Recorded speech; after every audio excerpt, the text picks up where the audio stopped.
Assalamualaikum warahmatullahi wabarakatuh. Salam sejahtera buat kita semua. Kenalkan saya Desma, saya dari Change.org Indonesia. Saya mungkin akan memulai dulu mengenai hasil jejak pendapat, harapan dan persepsi anak muda terhadap pemilihan kepala daerah atau pilkada. Jadi di awal saya mungkin ingin cerita dulu kenapa kami kemudian membuat survei ini. Tadi mungkin sudah dijelaskan, survei ini diselenggarakan atas kerjasama beberapa organisasi masyarakat sipil, yaitu Warga Muda, Perludem, Golongan Hutan, Campaign.com, dan difasilitasi oleh Change.org Indonesia. Bisa masuk ke slide berikutnya, Mas Aziz.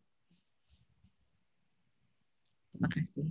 Jadi kalau kita melihat data dari KPU pada pemilu 2019 itu ada sekitar 60 juta pemilih usia 17 sampai 30 tahun. Atau kalau di persen itu sekitar 31% dari total pemilih. Itu artinya pemilih usia muda ini jumlahnya sangat besar dan menjadikan kelompok ini adalah kelompok yang sangat berpotensi untuk mempengaruhi dan menentukan seperti apa pemimpin yang akan terpilih, juga kemana arah pembangunan daerah ke depannya. Inilah kemudian yang mendasari kami untuk mencari tahu seperti apa sih harapan, persepsi anak muda terkait dengan pilkada ini. Masuk ke slide berikutnya. Jadi kalau kita lihat dari tujuannya, jadi tujuannya ada 3. Yang pertama yaitu kita ingin mengetahui bagaimana pengetahuan, antusiasme, dan seberapa pentingnya pilkada ini dari sudut pandang anak muda. Kita juga ingin mengetahui isu-isu apa sih yang jadi minat atau kepedulian anak muda. Selain itu, kita juga ingin mengetahui apa harapan yang dimiliki anak muda terkait dengan pemimpin daerahnya, karakteristik seperti apa yang mereka mau ada di pemimpin yang mereka pilih. Juga seperti apa pembangunan di daerah yang mereka harapkan ke depannya. Nah, kemudian kita akan masuk ke demografi dari surveinya. Ya. Jadi saya kasih summary sedikit mengenai survei ini. Survei diadakan sekitar 1 bulan antara 12 Oktober sampai dengan 10 November 2020 yang diikuti hampir 9.100 orang yang tersebar di total 34 provinsi di Indonesia. Survei ini kita lakukan secara daring yang disebarkan lewat website dan email pengguna Change.org, juga lewat kanal-kanal media sosial seperti Facebook, Instagram, dan Twitter, serta aplikasi percakapan. Mayoritas responden survei adalah anak muda yang ada di rentang usia 17-30 tahun. Ini sejalan ya dengan tadi kelompok yang 31% ada di sebagai pemilih muda di data KPU. Kelompok ini kami kategorikan sebagai warga muda yang aktif atau active citizen. Tentunya survei ini memiliki keterbatasan. Karena dilakukan secara daring, maka responden yang terpapar atau individu yang ikut terlibat dalam survei ini adalah mereka yang memiliki akses terhadap internet. Nah, itulah mengapa kelompok ini kami sebut sebagai warga muda aktif, karena kelompok ini punya karakteristik yaitu mereka yang secara teknologi cukup melek teknologi atau mereka juga aktif dalam menggunakan media sosial seperti itu. Masuk ke demografi, kalau teman-teman bisa lihat di presentasinya itu ada 82% responden yang berusia di rentang 17 sampai 30 tahun. 48% adalah laki-laki, 52% adalah perempuan. Berikutnya, kalau teman-teman lihat juga,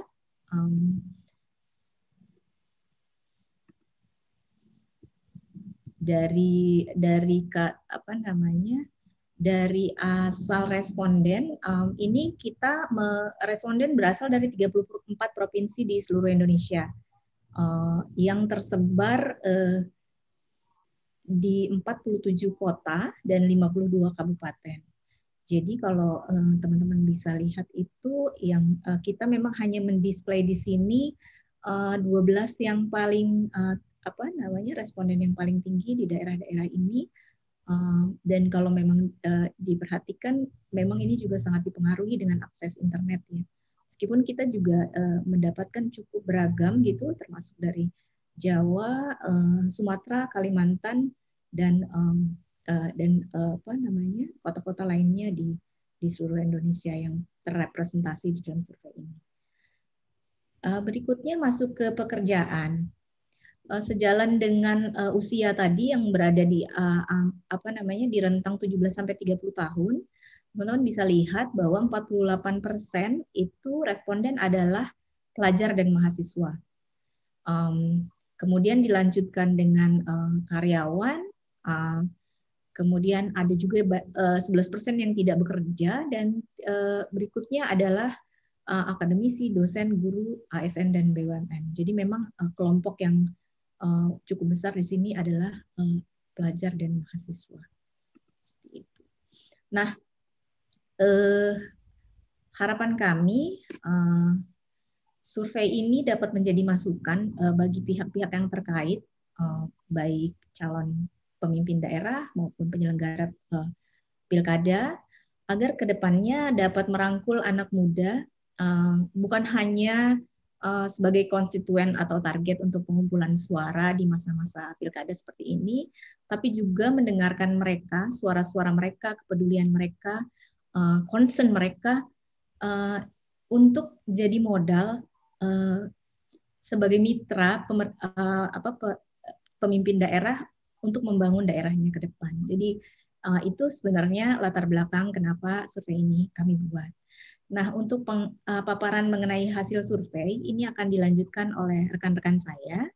Untuk itu saya kembalikan ke moderator Mas Aziz untuk melanjutkan presentasinya.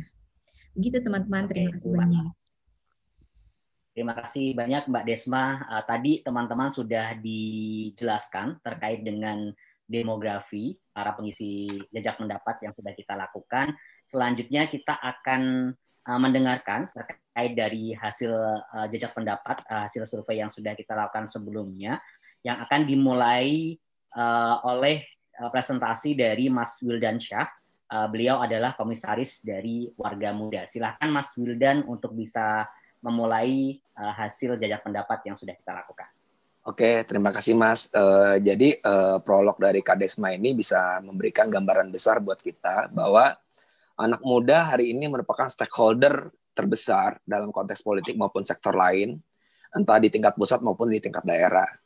Dan dia merupakan stakeholder yang nggak hanya untuk urusan kebijakan hari ini, tapi juga di masa depan. Kenapa saya bilang di masa depan? Karena apapun yang terjadi dalam pilkada ini akan mempengaruhi hidup mereka selama 5 tahun. Makanya menjadi penting bagi kita untuk memetakan apa saja yang sebenarnya dirasakan, diharapkan, maupun yang ingin diceritakan anak-anak muda di daerah kepada kita semua di hari ini. Nah, hari ini kita juga bisa bilang bahwa anak muda ini banyak tantangannya, mulai masih di pinggir-pinggiran politik, masih dianggap perabotan oleh pemerintah daerah maupun kepala daerah, kayak gitu. Makanya jadi penting buat kita untuk bisa membangun inisiasi-inisiasi positif dari anak-anak muda maupun mendorong pemerintah untuk proaktif untuk kolaborasi untuk pembangunan di daerah. Nah, dari situ riset ini mencoba untuk memberikan pengetahuan, antusiasme, dan pandangan anak muda yang aktif, terutama terkait pemilihan di kepala daerah. Nah, di level pengetahuan, menariknya adalah ketika ditanya apakah kamu tahu adanya pemilihan kepala daerah, sekitar 80% dari responden yang mengisi survei ini mengatakan tahu. dan hanya sedikit yang mengatakan tidak tahu. Ini bisa menunjukkan bahwa memang kampanye di daerah itu kemungkinan memang terjadi sangat marak atau memang sosialisasi yang begitu bagus dari KPU. Cuma setidaknya dari sini kita lihat bahwa ada tingkat wawasan di mana anak-anak muda tuh tahu bahwa di daerahnya sedang akan menyelenggarakan pilkada. Lalu ketika ditanya, apakah kamu mengetahui rekam jejak dari tiap calon kepala daerahmu? 90% mengatakan ya, dan 62% itu mengatakan tidak. Ini sebenarnya sinyal bahwa begitu mengerikan calon-calon pemimpin daerah kita, di mana sebenarnya lagi bonus demografi, tapi mereka tidak mencoba untuk memberikan jembatan atau enggak berkolaborasi dengan anak muda. Karena mereka tidak pernah berinteraksi, tidak pernah membangun kolaborasi, atau tidak memiliki kontribusi, atau mungkin tidak memiliki informasi yang baik kepada anak muda. Akhirnya banyak anak-anak muda yang tidak tahu tentang keberadaan kepala daerahnya. Ini bisa jadi ketika mereka memilih akan seperti memilih kucing dalam karung gitu. Ini sangat bahaya sekali bagi anak-anak muda di tingkat daerah. Dan yang kedua adalah apakah kamu tahu siapa calon-calon kepala daerah kamu? Nah, ini menariknya mereka tahu. Dan ini bisa dibilang 46% ini tahu, 43% ini tidak tahu. Nah, tapi yang tadi kalau kita ngeliat ke variabel yang sebelumnya, ketika dibilang tahu pun mungkin ini mereka juga nggak tahu juga siapa yang rekam jejak apa saja dan kontribusi apa aja mereka untuk di daerahnya masing-masing. Nah, slide berikutnya terkait antusiasme. Nah, di sini dibilang bahwa 70% mengaku antusias menyambut pilkada di daerahnya. Dan 52% mengaku biasa-biasa saja, dan 14% mengaku tidak antusias. Ketika kita breakdown, kenapa alasan anak muda antusias menyambut pilkada, misalnya. Di sini bisa dilihat bahwa 50% ingin daerah menjadi maju dan berkembang. Jadi anak-anak muda juga sadar betul bahwa pilkada itu akan sangat berpengaruh terkait masa depan di daerahnya. Yang kedua, ingin punya pemimpin yang lebih baik, sekitar 26%. Jadi sosok kepemimpinan ini memang jadi penting dalam maju tidaknya sebuah daerah gitu. Dan yang ke-13, ingin terpenuhnya hak konstitusi masyarakat. Dan yang ke-2% ini ingin mempertahankan pemimpin yang sudah ada. Nah, mungkin yang mempertahankan ini mungkin memang dia sudah punya kontribusi yang dirasakan langsung oleh anak-anak muda di daerah masing-masing. Sedangkan di sisi yang lain, alasan anak muda tidak antusias menyambut pilkada, 44 terlalu beresiko masih pandemi COVID-19. Dan hari ini pun memang media-media maupun beberapa stakeholder baik di pusat maupun di daerah pun masih baik pro kontra terkait masa penyelenggaraan pilkada di tengah COVID seperti ini. Karena dinilai masih terlalu beresiko walaupun sudah mulai banyak kampanye-kampanye terkait masa pilkada sehat dan ketata protokol. Nah, yang ke-30 yang selanjutnya adalah pilkada atau tidak sama saja tidak membawa perubahan bagi saya. Ini cukup besar dan ini cukup harus kita pikirkan karena ada semacam ketakutan untuk optimis bahwa pilkada ini bisa menyelamatkan mereka, memberdayakan mereka berkontribusi dengan mereka. Karena kalau misalnya angka ini masih besar, bisa jadi pilkada ini pun akan semakin berjarak dengan anak-anak muda. Mereka tidak merasa bahwa pilkada ini akan cukup baik buat diri mereka sekarang maupun keluarga mereka maupun lingkungan mereka. Nah, 11%-nya tidak ada kandidat yang bagus dan disukai. Ini berarti soal mungkin kaderisasi di tingkat lokal ataupun memang tingkat kepopuleran orang atau memang lagi-lagi saya bilang mungkin tidak pernah ada satu tongkrongan di mana kepala daerah itu benar-benar menyerap aspirasi maupun keluh kesahnya anak-anak muda.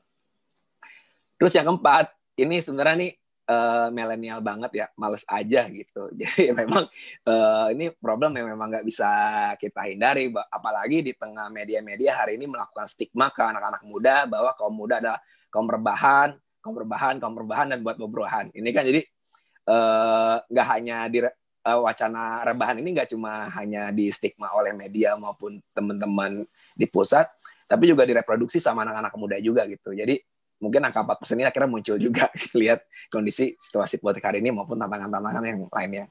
Nah, yang pada 2%-nya ini karena hari itu harus beraktivitas atau berada di luar rumah. Ini juga banyak aspek ya. Mungkin ada beberapa kegiatan yang memang mereka akhirnya tidak bisa memutuskan untuk terlibat langsung dalam pilkada. Nah, yang selanjutnya ini sebenarnya sayang banget baru hanya 2% bahwa program-program kandidat dianggap kurang menarik. Berarti kan ada beberapa orang anak-anak muda merasa selain kepemimpinan, figuritas, tapi juga program itu juga penting. Dan hari ini ada sekitar 2% merasa program-program itu tidak menarik buat mereka kayak gitu. 4% lainnya. Nah, lanjut lagi soal slide berikutnya, pandangan anak muda terkait pilkada. Nah, di sini 3 dari 5 responden menganggap penting bagi anak muda untuk menyuarakan aspirasi dalam pilkada. Jadi mereka memang berharap pilkada ini bisa merubahlah nasib mereka gitu, entah nasib mereka sekarang maupun di masa depan. Yang kedua adalah 4 dari 5 responden berpendapat penting bagi anak muda untuk ikut memilih dan mengawal pemerintahan setelah pilkada. Nah, di sini yang ingin saya kasih spotlight bahwa dari perspektif warga muda sendiri, kami berharap anak muda juga tidak hanya dibicarakan soal partisipasi politiknya saja, tapi yang paling penting bagi kami juga melihat data ini adalah bagaimana ada representasi politik anak muda dalam penyelenggaraan pilkada, baik di tingkat pusat bahkan sampai tingkat kecamatan, seperti yang tadi disampaikan Bapak Ilham, bahwa hari ini KPU begitu terbuka untuk membuka jalan bagi teman-teman anak muda untuk melakukan penyelenggaraan maupun pengawasan pilkada. Nah, ini tinggal tadi saya bilang bagaimana komunitas-komunitas yang tadi udah hadir menggalang inisiasi dan pemerintah di daerah membangun gerakan-gerakan yang lebih proaktif terhadap anak muda, biar nanti ada titik temu di mana akhirnya kita bisa menyelenggarakan pilkada yang sehat baik buat anak muda maupun buat daerah. Nah, slide berikutnya terkait aspirasi politik anak muda. Nah, di sini ada 5 aksi atau tindakan yang akan anak muda lakukan untuk memantau kepala daerah yang terpilih. Nah, ini yang paling penting juga. Yang pertama adalah 29 memastikan janji-janji kampanye dipenuhi. Nah, ini yang benar-benar jadi tantangannya, bagaimana anak muda nggak cuma dapat dramanya waktu pemilihan, tapi dia punya endurance atau enggak daya tahan untuk mengawal janji-janji itu selama 5 tahun. Karena kan kadang berapa komunitas anak muda di daerah pun cuma semangat di awal, akhirnya kelar gitu. Nah, kita harap ini juga bisa dipastikan janji-janji kampanye, dan ini udah cukup besar sekitar 29%.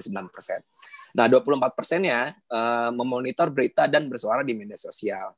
Ini udah menunjukkan bahwa media sosial ini bisa menjadi sarana untuk melakukan kontrol maupun artinya checks and balances kultural yang bisa dilakukan anak muda dalam konteks demokrasi prosedural maupun yang sangat transaksional hari ini kayak gitu.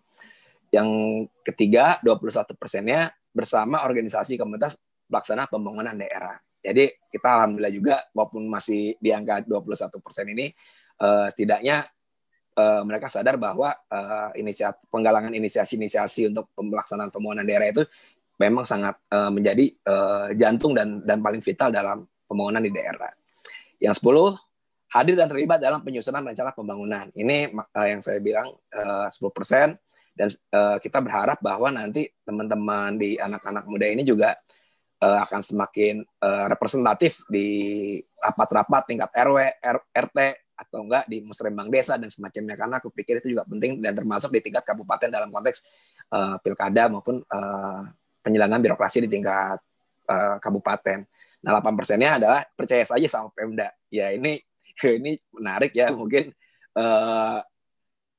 bisa kita eksplor lagi, tapi memang anak-anak muda ini berharap percaya sama Pemda gitu. Nah, yang selanjutnya slide saya terakhir ini, 5 hal yang akan dilakukan anak muda untuk pastikan aspirasi dan keinginannya didengar dan dilaksanakan pemimpin daerah.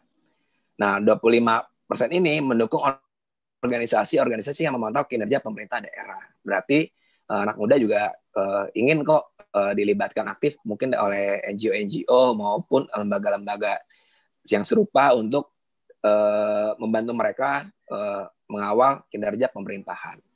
Terus 18%-nya aktif berorganisasi dan bergabung dalam komunitas untuk menagih janji-janji kampanye kepala daerah yang terpilih. Dan 18% yang satunya lagi adalah beraudiensi atau menyampaikan aspirasi secara langsung.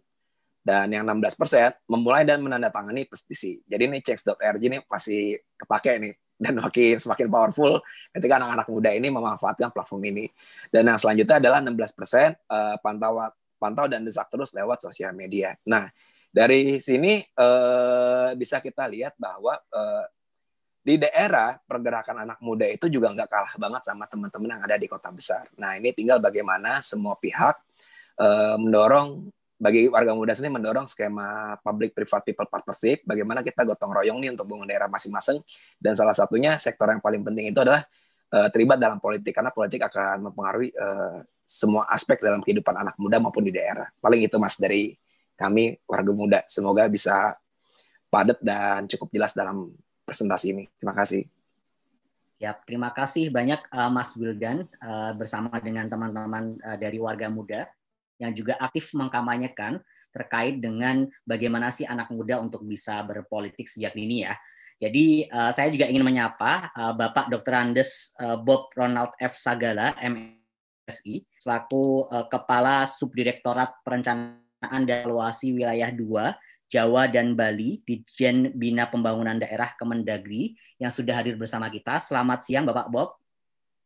Siang Bapak, siang Bapak. Siap, terima kasih Bapak setelah hadir di sini, dan nanti kita akan melanjutkan dulu Pak terkait dengan hasil jajak pendapatnya dulu, dan kemudian nanti kita akan meminta tanggapan dari Bapak Bob. Silakan Bapak, sudah hadir silakan di sini. Bapak. Silakan. Oke, teman-teman, kita akan melanjutkan terlebih dahulu. Tadi pemaparan dari Mas Wildansah, akan kita lanjutkan dari Bang Edo Rahman. Beliau adalah koordinator golongan hutan. Silakan Bang Edo untuk bisa dilanjutkan terkait dengan hasil jajak pendapatnya. Silakan Bang Edo. Baik, terima kasih Mas Aziz. Saya akan melanjutkan apa yang sudah disampaikan oleh Mas Wildan tadi di awal.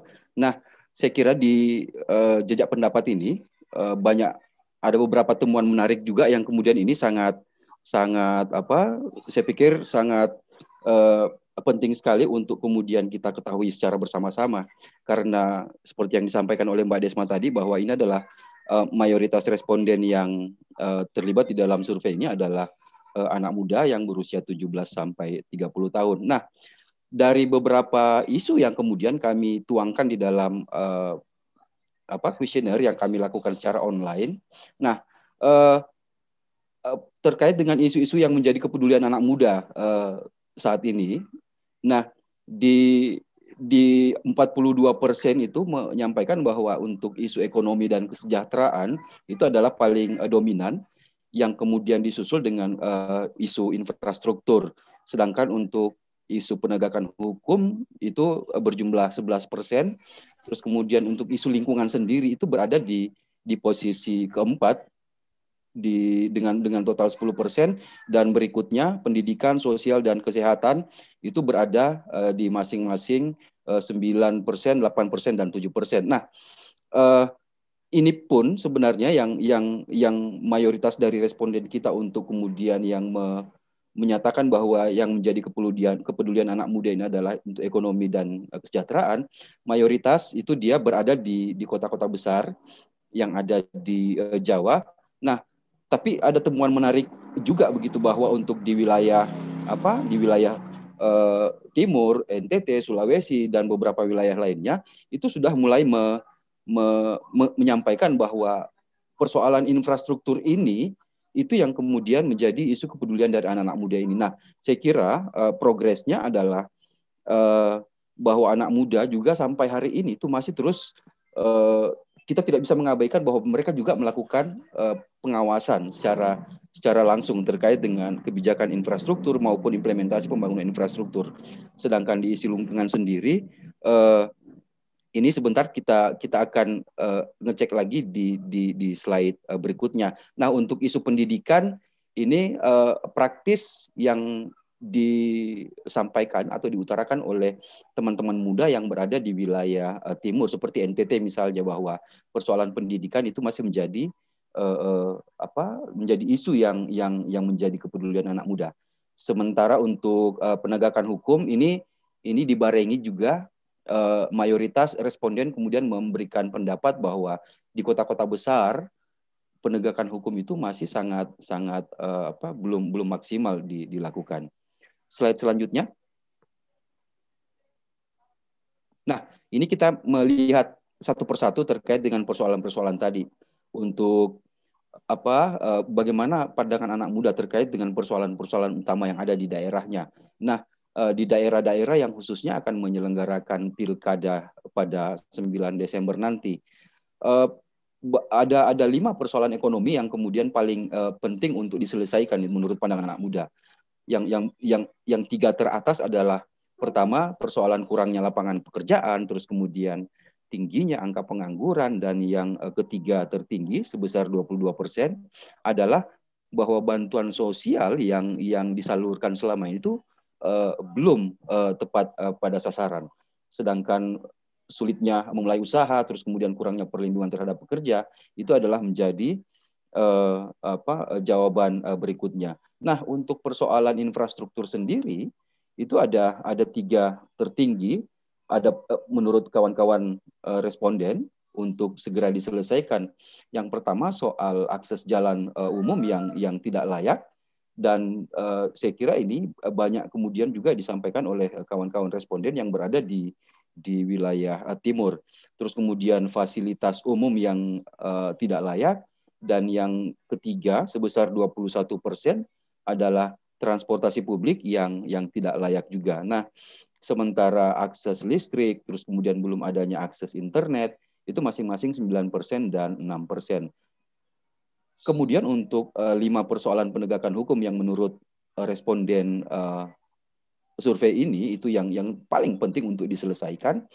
Pertama adalah persoalan korupsi tentunya. Sebesar 29% responden survei ini menyebutkan bahwa korupsi itu adalah persoalan yang paling penting untuk diselesaikan. Yang kedua soal penegakan hukum yang masih tebang pilih menurut responden kami, dan kemudian terkait dengan pelanggaran HAM sebesar 18%. Sementara di persoalan kekerasan oleh aparat dan konflik lahan ini sebesar 14% dan 10% yang kemudian menjadi penting untuk diselesaikan. Next, selanjutnya. Nah, ini kemudian pandangan untuk persoalan lain. Jadi menurut hasil survei ini bahwa 5 persoalan pendidikan yang paling penting untuk segera diselesaikan. Yang pertama adalah bahwa standar pembelajaran yang timpang antara pusat dan daerah. Ini fakta bahwa responden kami menyampaikan sebanyak 23% bahwa masih ada standar pembelajaran yang timpang antara pusat dan daerah. Terus kemudian tingginya angka putus sekolah, dan yang ketiga tertinggi sebesar 18% adalah kesejahteraan tenaga pengajar yang belum terpenuhi. Nah, ini juga saya kira berkorelasi dengan kenapa kemudian sampai hari ini banyak sekali guru-guru honorer yang kemudian belum mendapatkan kejelasan. Dan saya kira banyak kemudian fakta juga bahwa ini terjadi di daerah-daerah yang masih jauh dari fasilitas yang layak. Dan kemudian sulitnya akses dan kemudian rasio jumlah sekolah ini yang persoalan yang harus diselesaikan. Nah, untuk persoalan sosial yang paling penting untuk segera diselesaikan, yang pertama adalah soal minuman keras dan obat terlarang, dan kemudian meningkatnya jumlah tunawisma dan pengangguran. Yang tertinggi ketiga adalah konflik antara suku, agama, kelompok maupun masyarakat. Itu juga masih sangat tinggi, ada 16%, dan yang berikutnya adalah soal pungutan liar dan pernikahan di bawah umur. Ini adalah 5 persoalan sosial yang paling penting untuk segera diselesaikan menurut hasil survei. Untuk persoalan kesehatan, itu ada 5 juga. Yang pertama soal rendahnya kesadaran masyarakat terkait dengan kesehatan dan kebersihan, itu sebesar 28%. Responden kami menyampaikan bahwa ini sangat penting untuk segera diselesaikan. Yang kedua kurangnya fasilitas kesehatan yang memadai. Yang ketiga soal buruknya penanganan pandemi COVID-19 yang sampai hari ini masih mewabah di Indonesia, itu sebesar 20% yang menyampaikan bahwa itu penting untuk segera diselesaikan. Dan yang kedua terakhir, yang keempat adalah akses BPJS dan kurangnya ketersediaan air bersih. Masing-masing 17% dan 6% menyampaikan penting untuk diselesaikan. Slide selanjutnya. Baik, ini adalah lima persoalan lingkungan yang paling penting untuk diselesaikan menurut responden survei ini. Jadi yang pertama bahwa buruknya pengelolaan sampah dan limbah ini masih menjadi persoalan utama, khususnya di kota-kota besar. Yang kemudian menyusul adalah persoalan polusi, dan yang berikutnya soal pertanian dan perkebunan monokultur. Penting saya breakdown sedikit bahwa untuk buruknya pengelolaan sampah dan persoalan limbah ini mayoritas responden kami berada di kota-kota besar, dan juga termasuk polusi. Ini memberikan jawaban bahwa untuk polusi sebesar 27% responden kami menyampaikan bahwa ini penting untuk diatasi. Dan yang sebesar 17% soal pertanian dan perkebunan monokultur dan seterusnya, ini mayoritas respondennya berada di region Sumatera dan Kalimantan dan juga Sulawesi, karena ini adalah persoalan yang kemudian hampir juga menjadi ancaman bagi kehidupan generasi muda. Dan berikutnya persoalan kerusakan hutan, baik itu soal pembalakan real dan kemudian kebakaran hutan. Dan yang terakhir soal kerusakan ekosistem laut. Untuk 5 solusi yang diusulkan untuk dihadapi di persoalan lingkungan ini, 30% responden kami itu menyebutkan untuk menyelesaikan persoalan lingkungan yang ada di wilayahnya masing-masing, itu menyebutkan bahwa penting adanya kolaborasi yang kuat antara pemerintah dan komponen masyarakat dalam penanggulangan bencana gitu ya. Nah, karena menganggap persoalan bencana yang terjadi itu juga sangat berkorelasi dengan isu lingkungan.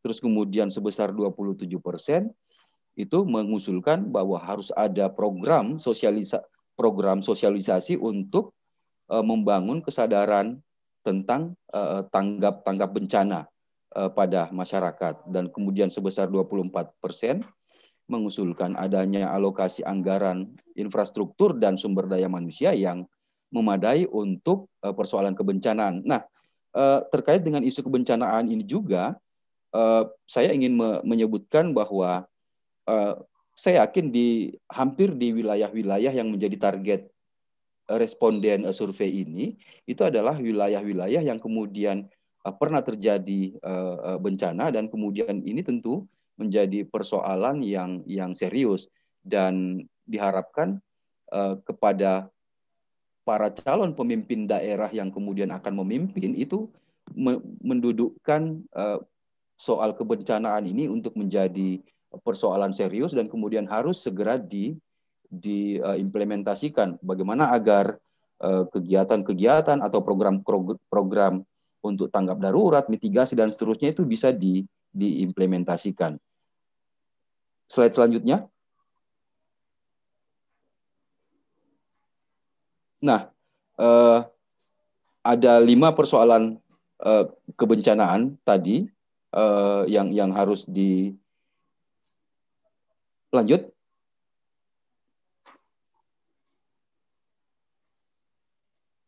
Nah, dari total responden sebesar 85% yang menyebutkan bahwa program tangguh bencana penting atau sangat penting untuk diadopsi di dalam visi dan misi program para kandidat. Dan responden sebesar 85% responden kami yang mayoritas berusia muda ini itu sangat kemudian berharap bahwa bagaimana agar wilayah-wilayah atau daerah-daerah yang hari ini menyelenggarakan, yang nanti pada tanggal 9 Desember menyelenggarakan pilkada itu dan masuk kategori daerah rawan bencana, baik bencana alam maupun bencana hidrometeorologis, itu penting untuk mendudukkan persoalan-persoalan kebencanaan. Nah, bagaimana kemudian agar pemimpin yang nanti terpilih itu memprioritaskan untuk wilayah-wilayah tersebut untuk menjadi tangguh terhadap bencana-bencana yang terjadi. Saya kira itu dari saya, Mas Aziz. Ya, terima kasih banyak Bang Edo terkait dengan pemaparannya. Jadi tadi teman-teman sudah mendengarkan terkait dengan bagaimana hasil jajak pendapat, terutama terkait dengan masalah lingkungan dan juga kebencanaan. Nah, silahkan teman-teman kalau misalnya nanti ada pertanyaan, boleh pertanyaannya sudah mulai ditanyakan via chat, atau teman-teman bisa raise hand juga ketika ingin bertanya secara langsung. Dan bagi teman-teman yang ada di juga silahkan bisa ditanyakan pertanyaannya via chat, nanti akan kita bahas di sesi Q&A. Untuk selanjutnya kita akan mendengarkan pemaparan dari Mas Mahardika. Beliau ini adalah peneliti dari Perludem. Silahkan Mas Dika untuk bisa disampaikan paparannya. Baik, terima kasih Mas Aziz. Selamat siang Bapak dan Ibu dan rekan-rekan sekalian. Saya Dika dari Perludem, Perkumpulan untuk Pemilu dan Demokrasi. Senang bisa bergabung dalam inisiatif ini.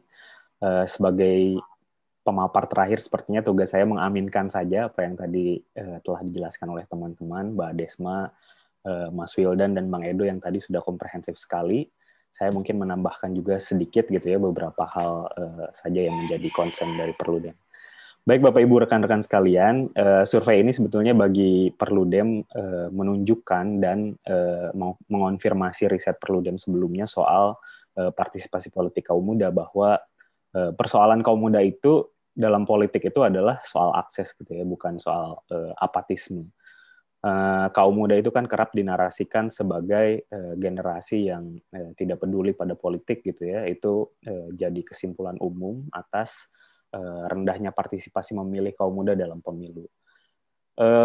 Memang benar gitu ya, kaum muda itu apatis, tapi lebih tepatnya itu apatis pada politik formal. Kita lihat hasil survei di layar Bapak Ibu sekalian itu menunjukkan kaum muda itu aktifnya di organisasi atau komunitas, gitu, 36%, tidak di partai politik. Tapi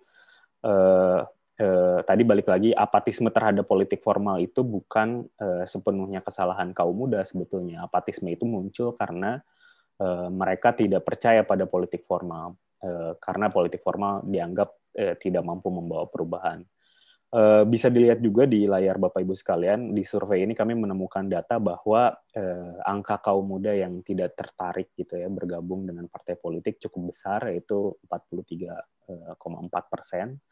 Dan di data lain kepercayaan terhadap pilkada juga rendah gitu. Kalau ada salah satu pertanyaan soal apakah kamu akan memilih atau tidak memilih di dalam pilkada, itu ada 14,9% yang tidak akan memilih di dalam pilkada. Itu alasannya juga lebih banyak karena tidak percaya pilkada gitu ya. Tidak percaya pilkada bisa membawa perubahan. Ada 33,4% ketimbang khawatir tertular COVID, itu angkanya 25,7%.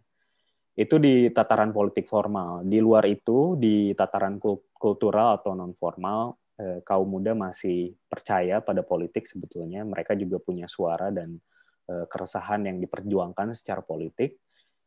Suara itu bisa dilihat di slide selanjutnya, yang juga tercuplik dalam survei ini gitu ya. Ada 7 harapan kaum muda terhadap kota atau daerahnya di masa mendatang. Bapak Ibu dan rekan-rekan sekalian bisa lihat 7 harapan kaum muda terhadap kota atau daerahnya di masa mendatang. Yang pertama, mereka berharap daerahnya bersih dari praktik korupsi dan menerapkan hukum dan HAM dengan baik. Terus kemudian daerahnya sukses memanfaatkan sumber daya alam untuk kesejahteraan warga, mempunyai fasilitas umum yang baik dan nyaman ditinggali. Terus kemudian mereka juga berharap lingkungannya terjaga dan tanggap bencana. Ekonomi juga diharapkan bisa tumbuh tinggi. Soal kemajuan teknologi juga di-address gitu ya oleh teman-teman muda, termasuk juga soal pariwisata nasional. Selain itu, soal 7 karakteristik jika kaum muda memimpin daerah ya di sebelah kanan, kami juga mengajukan pertanyaan di dalam survei itu. jika kamu punya kesempatan jadi calon pemimpin daerah, akan jadi pemimpin daerah seperti apakah kamu? Itu 7 karakteristik yang muncul, itu mayoritas responden mengaku kalau mereka punya kesempatan untuk jadi pemimpin daerah, mereka akan menjadi pemimpin yang pertama memiliki visi pembangunan berkelanjutan, kemudian responsif dan komunikatif terhadap suara masyarakat, dan juga menjadi pemimpin yang anti korupsi. Lebih lanjut bisa dilihat di dalam slide.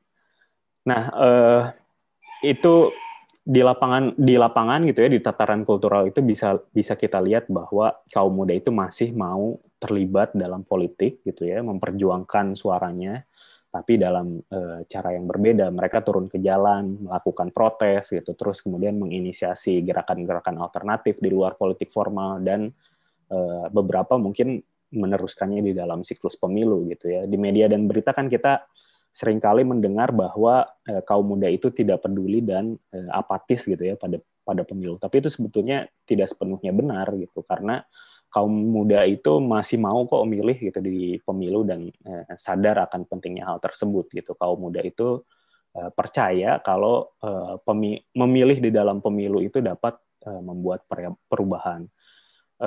Mereka juga spesifik di pilkada gitu, pilkada 2020 ini mereka masih mau memilih gitu, meskipun keadaannya masih pandemi seperti ini. Ini bisa dilihat di layar Bapak Ibu sekalian, 41% itu masih mau lanjut pilkada dengan protokol kesehatan ketat, meskipun ini tipis ya perbedaannya dengan yang mau pilkada ditunda.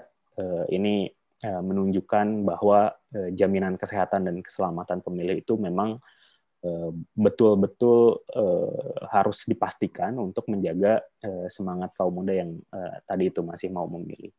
Soal kualitas di slide selanjutnya juga jadi perhatian. 70% kaum muda itu menilai pandemi ini tentu akan mempengaruhi kualitas penyelenggaraan pilkada. Nah, tadi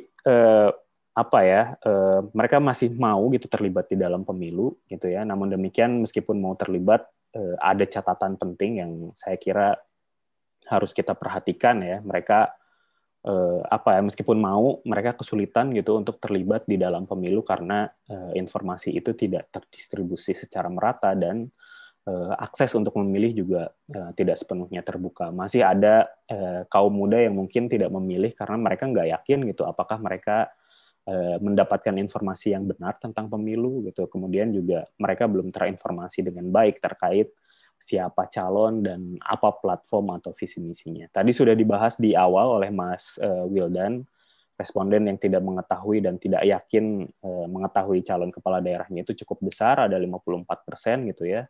Hal ini menunjukkan bahwa tahu soal proses pilkada itu belum tentu bikin mereka itu tahu juga soal calon-calon kepala daerah di daerah mereka.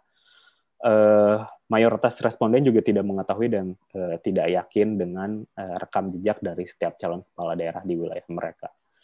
Mungkin terakhir data yang bisa kami tampilkan di slide Bapak Ibu sekalian selanjutnya, ini harapan kaum muda gitu ya terhadap pilkada. Mereka sangat berharap pilkada sebagai sebuah siklus politik untuk memilih pemimpin untuk sirkulasi elit gitu ya. Mereka sangat berharap pilkada ini bisa menghasilkan pemimpin yang membawa perubahan positif di daerah. Dan suara ketidakpercayaan juga masih bisa tercuplik di sini.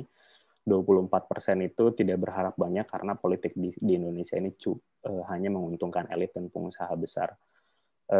Yang lainnya mungkin ada 16% membawa perubahan yang berkelanjutan untuk anak muda agar makin sejahtera, 13% harapannya penyelenggara pemilu dapat lebih terbuka terhadap masukan masyarakat, dan 11% pilkadanya aman dan damai tanpa konflik.